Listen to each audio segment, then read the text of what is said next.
Mentality power guys, आपका host आपको welcome कहते हैं। गाइस, आज जो हमारे पास टॉपिक है वो है कि आप मेंटली स्ट्रॉन्ग कैसे बन सकते हैं या मेंटली स्ट्रॉन्ग होने का मतलब क्या है। मेंटली स्ट्रॉन्ग होने से पहले हमें जरूरी है कि हम ये चीज को समझें कि फिजिकल स्ट्रॉन्ग होने का क्या मतलब है। फिजिकल स्ट्रॉन्ग होने का मतलब ये है कि आपके पास स्ट्रेंथ भी है, आपके पास स्टेमिना भी है, ठीक है, और आपके पास एंडोरेंस भी है। एंडोरेंस क्या है कि कोई भी बीमारी आती है और उसके आपके अंदर जो है उसे इंडोर करने की, या कोई भी पेन आती है तो उसको इंडोर करने की पावर है। तो इसका मतलब क्या, आपके फिजिकल तौर पर आप एंडोरेंस भी आपके अंदर और आप फिजिकल तौर पर बड़े स्ट्रॉन्ग हैं, ठीक है। या आप इसको ऐसे कह सकते हैं कि आपके मसल्स जो हैं वो बड़े स्ट्रॉन्ग हैं, ठीक है।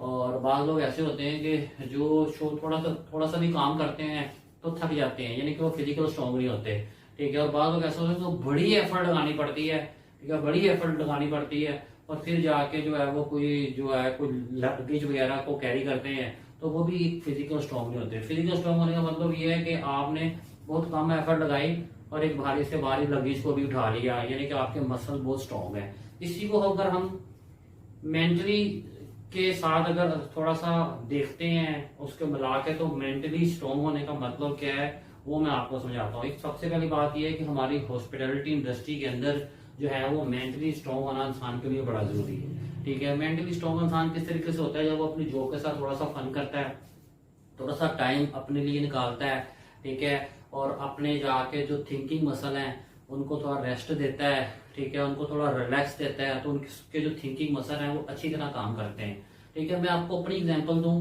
कि जब मैं जॉब से आता था तो मैं क्या करता था, तो बड़ी टफ जॉब थी, तो मैं क्या करता था, मैं एक कॉर्निश था, रात को वहां बैठता था तो मेरे थिंकिंग मसल को जो सुकून मिलता था, जो मैं मेंटली तौर पर जो रिलैक्स होता था, तो फिर जो है वो मैं बड़ा फ्रेश रहता था, मेंटली बड़ा स्ट्रांग रहता था, ठीक है। तो इस तरह आप भी देखें कि आपको जो है वो किस चीज से ज्यादा रिलैक्सेशन मिलती है। बाद लोगों को मूवी देखने से मिलती है, बाद लोगों को पार्क में जाने से मिलती है, बाद लोग जो होते हैं वो अपने अगर फ्रेंड्स के साथ मिले तो उनको थोड़ा मेंटली तौर पर वो अपने आप को अच्छा फील करते हैं। तो ये आपने अपने अंदर खुद देखना है कि आप मेंटली तौर पर कहाँ पर जो है वो बेहतर महसूस करते हैं, ठीक है। तो अभी हम आपको बताते हैं कि हॉस्पिटैलिटी इंडस्ट्री में मेंटली स्ट्रॉन्ग होना बहुत बहुत जरूरी है।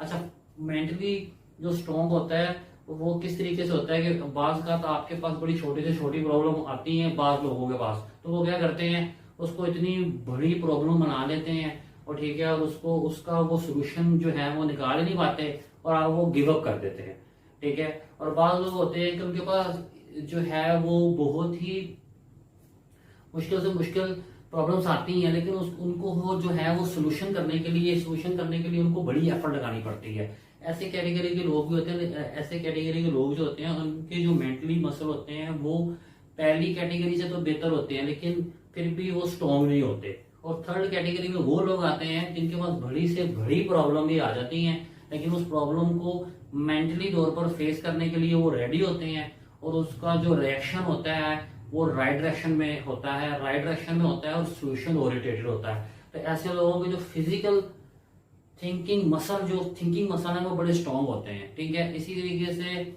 और अगर उनका रिएक्शन रॉन्ग डायरेक्शन में होगा तो वो प्रॉब्लम ओरिएंटेटेड किस्म का रिएक्शन बन जाएगा और ऐसे लोगों के जो थिंकिंग मसल होते हैं वो बिल्कुल वीक होते हैं, ठीक है। और वो मेंटली तौर पर जो है वो किसी भी प्रॉब्लम को हल करने के जो है ना तो वो काबिल होते हैं, बल्कि वो सोल्यूशन ओरिएंटेटेड नहीं होते, प्रॉब्लम ओरिएंटेटेड होते हैं।